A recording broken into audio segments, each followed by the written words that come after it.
Welcome back. You're still watching Top Story. A group of transport advocates calls on authorities to ensure an improved public transportation system as workers return to offices under the new normal. For more on this, we now have Ira Cruz, Director of AltMobility PH. Good afternoon, Ira. Thanks again for joining us. Hi, Denise. How are you? Now, Ira, it's been 2 years since we've also had this conversation, and back then it was 2020, and there was also an easing of restrictions. You agreed when I mentioned that, pre-pandemic there were already a lot of issues with our transportation, with commuting, and you also suggested a lot of ideas. Now, moving on, we're finally in alert level 1. Is there any progress that we can build on during, from the last time we talked, 2020 until now? Well, I think what's more important is that there is a lack of urgency from the Department of Transportation and all the other related agencies from fully implementing a lot of those recommendations that we've talked about. In order for, as we've mentioned in our statement earlier, we've been calling and we've been raising the alarms on a transportation and mobility crisis as early as 2019 or even 2018. And yet, as we roll on and open our cities, a lot of these recommendations have yet to be carried out. For pedestrian, which is a form of transportation, we still don't see a good network of sidewalks.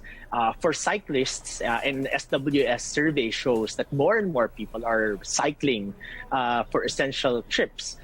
There remains to be an insufficient number of bike lanes, not sufficient for us to call it a network.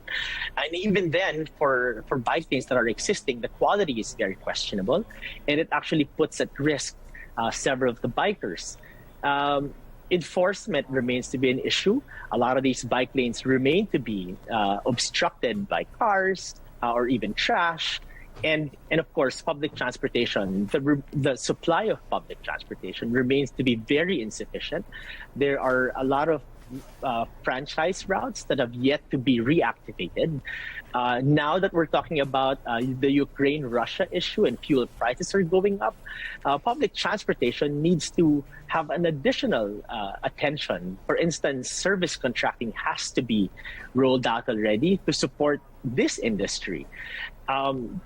Bus stops or terminals are unable to meet the demands of commuters. If we look at bus stops or terminals, even of the EDSA carousel, they're bursting at the seams, and the experience and the welfare of commuters is really put into jeopardy.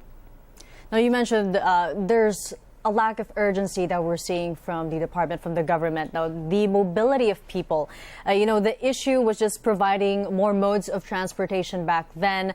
But now, as you mentioned, with the Russia-Ukraine crisis, we also need to provide more affordable options for, our commuters as well. How can we address all of these problems that is coming to the commuters at all fronts? Right. Back in 2019, Denise, we drafted a commuter bill of rights that sets forth very basic requirements in order for us to improve the mobility of everybody. And I guess in order for us to improve the mobility and improve the state of transportation in the country, we need, as you've mentioned, introduce various forms of transportation. And we are unable to do that because the government, through its design and policies, allows an environment of car dependency to exist. What needs to be done is we need to really give more effort into fixing the state of pedestrians or walkability. As more people are biking, or as we want to improve the state of mobility, we need to be able to encourage more people to consider active transportation or biking. We need to be able to convince people to take public transportation. These are the only ways by which we can improve mobility for everybody. And yet, when you have designs such as bridges that don't allow pedestrians or bridges that don't allow bikers, these are very strong signals that promote car dependency.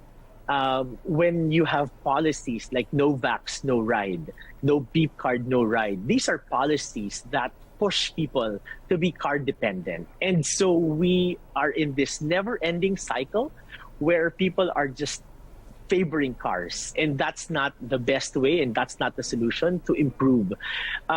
Metrics by the government remain to be limited to how fast car moves, and that's wrong, because even as the National Transport Policy, of which DPWH, DOTR is a signatory, it prescribes that it should be the number of people that are being moved that should be considered, not the speed, but the number at which roads are able to service ordinary commuters that bike, walk, or take public transportation to get to work. And sadly, as workers troop back to offices, maybe beginning this week, the state of public transportation remains the same. A lot of the recommendations that we've put out since 2018, 2019 have yet to be urgently and fully implemented by the government.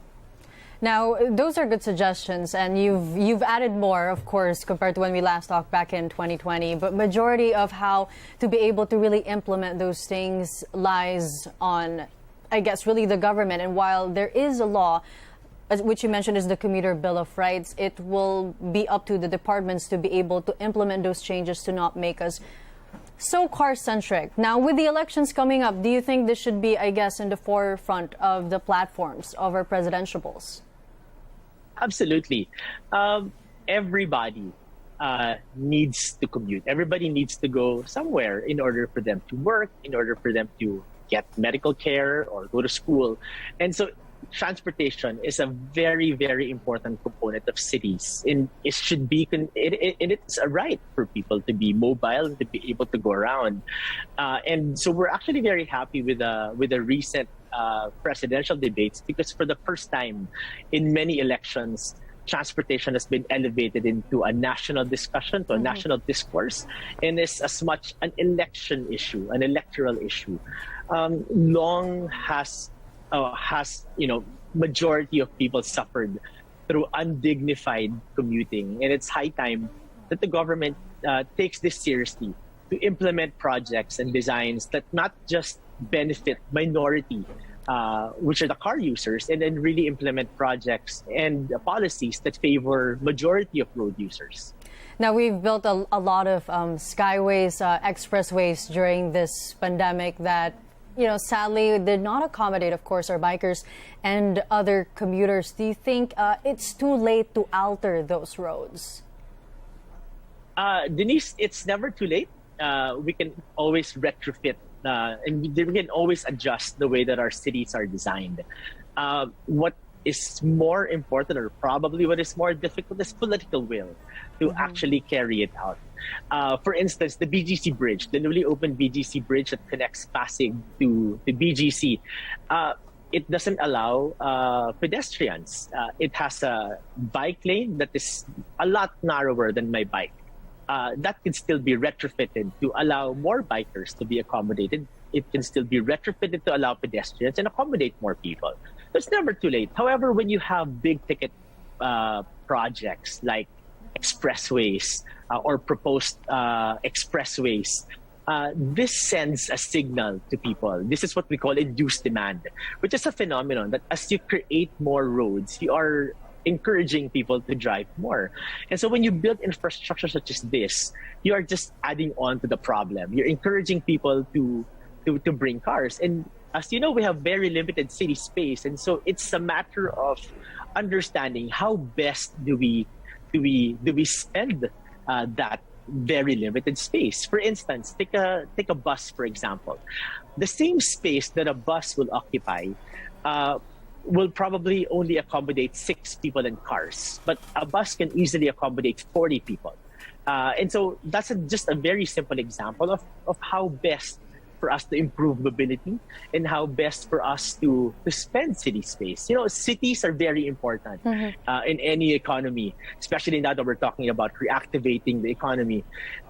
If you are unable to bring people to work, these are the people that operate and grinds the wheels of cities, if you are unable to bring them to work, then we won't be able to achieve the economic recovery or the economic restart that we want. Cities are great, but if you think about it, a lot of the things that we don't like about cities, which is that it's traffic, it's polluted, it's expensive, are all related to over dependency on cars. No, Ira, I hope the next time we talk, it's going to be more about progress and less about problems. Ira Cruz, Director of AltMobility PH. Ira, thank you again for having us. Thank you. Looking forward to that. More news as many parts